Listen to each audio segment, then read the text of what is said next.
അവനെ വെച്ചു എന്നൊക്കെ തരത്തിലുള്ള ഫോട്ടോ അടക്കം എന്റെയും MP-യുടെയും ഒക്കെ ഫോട്ടോ അടക്കം വെച്ചുകൊണ്ടുള്ള ഒരു പ്രചരണം നടത്തിക്കൊണ്ടിരിക്കുകയാണ്. അപ്പൊ ഈ MLA ഓഫീസ് ഉദ്ഘാടനം ചെയ്യുന്ന ദിവസം തന്നെ ഇത്തരത്തിൽ എന്തുകൊണ്ട് ഇങ്ങനെ ഒരു പ്രചരണം വന്നു എന്നുള്ളതിൽ പലരും എന്നോട് സംശയം പ്രകടിപ്പിക്കുകയുണ്ടായി. എനിക്കും ആ സംശയമുണ്ട്, എങ്കിലും ഞാൻ അങ്ങനെ പറയുന്നില്ല, പരസ്യമായിട്ട് പറയാൻ ആഗ്രഹിക്കുന്നില്ല. പക്ഷേ ഒരുപാട് വർഷക്കാലം പാലക്കാടിന്റെ പ്രിയങ്കരനായിട്ടുള്ള MP-യുടെ ഡ്രൈവറായിട്ട് പ്രവർത്തിച്ച ഒരു വ്യക്തി, അതുപോലെ തന്നെ മുൻ യൂത്ത് കോൺഗ്രസിന്റെ സംസ്ഥാന പ്രസിഡന്റിന്റെ ഡ്രൈവറായിട്ട് പ്രവർത്തിച്ച ഒരു വ്യക്തി ഇപ്പോൾ മന്ത്രിയുടെ ഡ്രൈവറായപ്പോൾ എങ്ങനെയാണ് അയാൾ DYFI-കാരനായിട്ട് മാറിയത്, പെട്ടെന്ന് കൊടുന്നനെ മാറിയത് എന്നെനിക്കറിയില്ല. അപ്പോ യൂത്ത് കോൺഗ്രസിന്റെ പ്രസിഡന്റായിട്ട് പ്രവർത്തിച്ചപ്പോൾ അയാൾ നല്ലവനായിരുന്നു, അതുപോലെ MP-യുടെ ഡ്രൈവറായിട്ട് പ്രവർത്തിച്ചപ്പോഴും അദ്ദേഹം നല്ലവനായിരുന്നു. ഈ മന്ത്രിയുടെ ഡ്രൈവറായിട്ട് വന്നപ്പോൾ എങ്ങനെ പാർട്ടി മാറിപ്പോയി എന്നുള്ള ആ അതിശയകരമായിട്ടുള്ള മാറ്റം മനസ്സിലാക്കാൻ സത്യത്തിൽ എനിക്ക് കഴിഞ്ഞിട്ടില്ല. ഞാനും ആ അതിശയത്തിൽ തന്നെ നിൽക്കുന്ന ഒരു സാഹചര്യമാണ്. ഇനി ആ വ്യക്തിയുടെ കുടുംബം ഒരു കോൺഗ്രസ് കുടുംബമാണ്. അദ്ദേഹത്തിന്റെ വീട്ടിൽ നിന്ന് തന്നെ ഈ കഴിഞ്ഞ പഞ്ചായത്ത് തെരഞ്ഞെടുപ്പിൽ DCC കൈപ്പത്തി ചിഹ്നം കൊടുത്ത് ഈ പഞ്ചായത്ത് തെരഞ്ഞെടുപ്പിൽ സ്ഥാനാർത്ഥിയായിട്ട് മത്സരിച്ചിട്ടുണ്ട്. പിന്നെ എങ്ങനെ ഈ എന്റെ ഡ്രൈവറായപ്പോ ഇദ്ദേഹം മാത്രം എങ്ങനെ DYFI ആയി എന്ന് എനിക്കറിയില്ല. മുണ്ടൂർ കുമ്മാട്ടി ഉത്സവം നടക്കുന്ന സമയത്ത് നിങ്ങൾക്ക് എല്ലാവർക്കും അറിയാം, അവിടെ പന്തലൊക്കെ കെട്ടിക്കൊടുക്കുന്നത് കോൺഗ്രസ് പാർട്ടിയാണ്. അതേസമയം DJ പാർട്ടി നയിക്കുന്നത് പലപ്പോഴും DYFI ആണ്. അവരുടെ DJ പാർട്ടിയിൽ പോയി ആർക്ക് വേണമെങ്കിലും നൃത്തം ചെയ്യാം. അത് ഇന്ന പാർട്ടിയെന്നോ ഇന്ന വ്യക്തിയെന്നോ ഇല്ല, ആർക്കും സ്ത്രീകൾക്കും പെൺകുട്ടികൾക്കും ആൺകുട്ടികൾക്കും ചെറുപ്പക്കാർക്കും ഒക്കെ നൃത്തം ചെയ്യാം.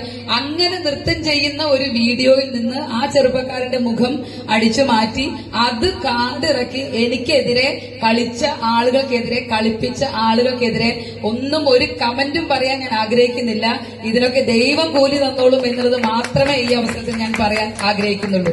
കാരണം എന്റെ കുടുംബം പരിപൂർണമായിട്ട് കോൺഗ്രസ് കുടുംബമാണ്. പ്രത്യേകിച്ച് CPM-ന്റെ അതിശക്തമായിട്ടുള്ള ആക്രമണത്തിന് ഇരയായിട്ടുള്ള ഒരു വ്യക്തിയാണ് എന്റെ ജീവിത പങ്കാളി. സോഡാ കുപ്പി പൊട്ടിച്ച് കവിളത്തുകൂടെ അത് ഉള്ളിലേക്ക് കുത്തിക്കയറ്റി മാസങ്ങളോളം ICU-വിൽ കിടന്ന് മരണാസന്നമായിട്ടുള്ള നിലയിൽ കിടന്ന് മുന്നോട്ട് പോയി ഇപ്പോൾ അവർക്കെതിരെയൊക്കെ പോരാടി ആ മുറിവിന്റെ അടയാളം മാറ്റുന്നതിന് വേണ്ടി താടി സ്ഥിരമായിട്ട് തന്റെ വ്യക്തിപരമായിട്ടുള്ള അടയാളമാക്കി മാറ്റിയ ഒരു വ്യക്തി എന്റെ ജീവിത പങ്കാളിയായിരിക്കുമ്പോൾ അത്തരത്തിൽ നമ്മുടെ ഏതെങ്കിലും ഒരു കോൺഗ്രസുകാരനെയോ യൂത്ത് കോൺഗ്രസുകാരനെയോ ആക്രമിച്ച ഒരു വ്യക്തിയെ എന്റെ പേഴ്സണൽ സ്റ്റാഫിൽ എടുക്കും എന്ന തരത്തിലുള്ള പ്രചരണം നടത്തിയ ആളുകളോട് എനിക്ക് സൂചിപ്പിക്കാനുള്ളത്, നിങ്ങൾ പഠിച്ച സ്കൂളിലല്ല KA തുളസി പഠിച്ചത്. ഞാൻ പഠിച്ചത് മറ്റൊരു സ്കൂളിലാണ്, മറ്റൊരു കോളേജിലാണ്. ഇനി ഒരു കാര്യം കൂടി അവരെ എനിക്ക് വെല്ലുവിളിക്കാനുള്ളത്, ഇത് അഹങ്കാരം കൊണ്ടുള്ള വെല്ലുവിളിയല്ല, ജനങ്ങളോടുള്ള, പാർട്ടിയോടുള്ള, മുന്നണിയോടുള്ള ആത്മാർത്ഥത കൊണ്ട് മാത്രമുള്ള ഒരു വെല്ലുവിളിയാണ്.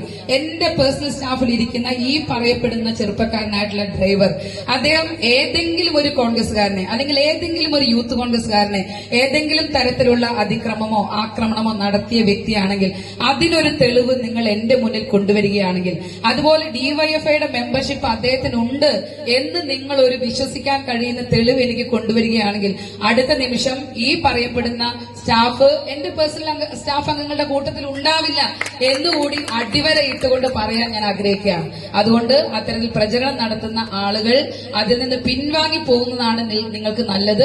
അല്ലെങ്കിൽ ജനങ്ങളുടെ മുന്നിൽ വഷളാകുന്നത് നിങ്ങൾ മാത്രമായിരിക്കും. കാരണം ഒരു MLA ഓഫീസ് ഉദ്ഘാടനം ചെയ്യപ്പെടുന്ന ഏറ്റവും സന്തോഷകരമായിട്ടുള്ള ഒരു ചടങ്ങ് അത്ര സന്തോഷകരമാക്കണ്ട എന്ന് ആരെങ്കിലും തീരുമാനിച്ചിട്ടുണ്ടെങ്കിൽ അതിനുള്ള മറുപടി അടുത്ത 5 വർഷക്കാലം ഈ MLA ഓഫീസിൽ നിന്ന് ഈ കോങ്ങാട് നിയോജക മണ്ഡലത്തിലെ മുഴുവൻ ആളുകൾക്കും കൊടിയുടെ നിറം നോക്കാതെ കക്ഷി രാഷ്ട്രീയത്തിനതീതമായി ഏറ്റവും മികച്ച സേവനം ഉറപ്പുവരുത്തിക്കൊണ്ടായിരിക്കും എന്നുള്ളതാണ് ഇത്തരത്തിൽ തെറ്റായ പ്രചരണം നടത്തിയ ആളുകളോട് എനിക്ക് സൂചിപ്പിക്കാനുള്ളത്.